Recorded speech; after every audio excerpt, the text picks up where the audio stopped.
Do rescue dogs work or only certain breeds, Carrie? Do you wanna talk to that one? Sure. Rescue dogs can certainly work. I wouldn't necessarily recommend it, but it is, I mean, really any dog can smell. However, one thing you want to take into consideration is genetics. And, if you get a rescue dog that's 8 months old or a year old, that's awesome.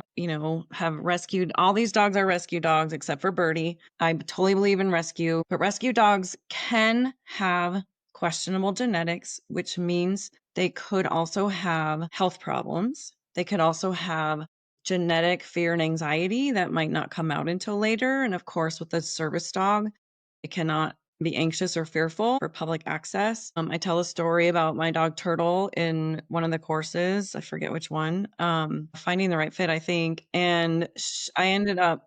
She was doing great with training, but I had to wash her from the program. She's a rescue, literally born under a tractor in Alabama. I had to wash her because she has a congenital liver defect. Now, can a purebred dog have that? Absolutely. But the reason I decided to go with a purebred dog with genetics that were proven, Birdie's dad has multiple service dogs in his line. That's why I picked her breeder.